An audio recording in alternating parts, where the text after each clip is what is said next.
Cette leçon a pour but d'explorer les propriétés des médiatrices des cordes d'un cercle.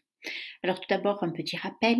Vous avez ici le segment AB. Qu'est-ce que c'est une médiatrice?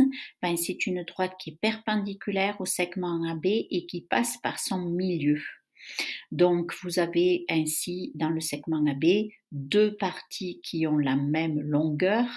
Et ces deux parties, on dit qu'elles sont congruentes justement parce elles ont la même longueur.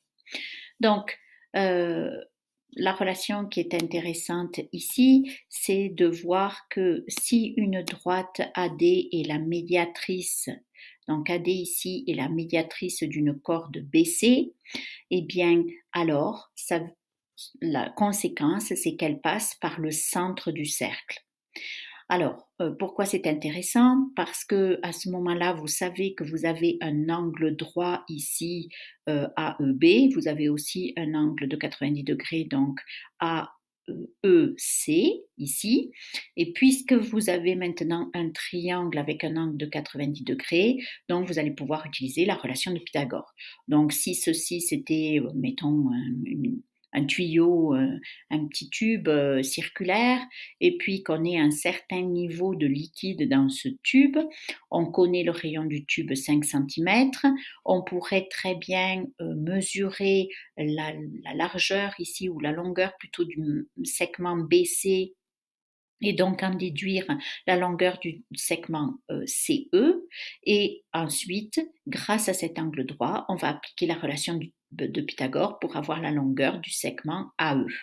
Donc on va écrire 5 au carré égale 4 au carré plus AE au carré, donc ça va donner une longueur pour AE qui est de 3, puisque vous savez que AD est aussi un rayon, donc ça fait 5 cm de longueur, donc 5 cm moins 3 cm, ça vous donne une profondeur d'eau ici qui serait de 2 cm.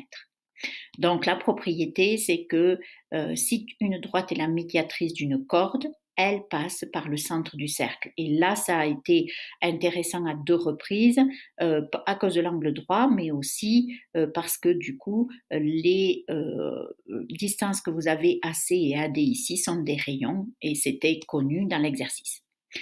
Alors, une autre propriété des médiatrices des cordes, c'est que si vous avez une figure, un objet circulaire, et vous ne savez pas où se trouve le centre, vous pouvez le déterminer à l'aide de deux cordes. Vous tracez n'importe quelle corde, vous en tracez deux, vous tracez leur médiatrice, et le centre du cercle est à l'intersection de ces deux médiatrices. Donc on sait que la médiatrice a une corde dans un cercle, elle passe par le centre, mais une seule ne vous dit pas où se situe le centre. Si vous en avez deux, le point d'intersection va être le centre. Alors, maintenant, il y a un théorème, si vous voulez, relié aux propriétés des cordes, des médiatrices des cordes dans un cercle. Le premier théorème, c'est que si une droite passe par le centre d'un cercle et divise une corde en deux parties égales, deux parties congruentes, donc de longueur égale, alors cette droite est une médiatrice de la corde. Et ce qui est intéressant, c'est que vous en déduisez le fait que ici, puisque c'est une médiatrice, c'est une perpendiculaire, donc vous avez un angle de 90 degrés. Alors ensuite, vous pouvez faire des calculs grâce à la relation de Pythagore, grâce à cela. La réciproque de cette propriété est vraie. Alors la réciproque, comment on l'obtient? Eh bien, vous invertissez le si et le alors. Donc maintenant, la réciproque va être une phrase qui va commencer par si la droite en question est une médiatrice, alors la droite passe par le centre du cercle et divise la corde en deux parties congruentes. Donc c'est exactement ce qu'on a écrit ici. Si une droite est la médiatrice d'une corde, elle divise la corde en deux parties congruentes et elle passe par le centre. Donc on a une équivalence en fait entre les deux phrases ici. Une droite est la médiatrice, et puis une droite divise la corde en deux parties congruentes et passe par le centre. Donc voilà des propriétés qu'on peut utiliser pour calculer des valeurs dans le cercle.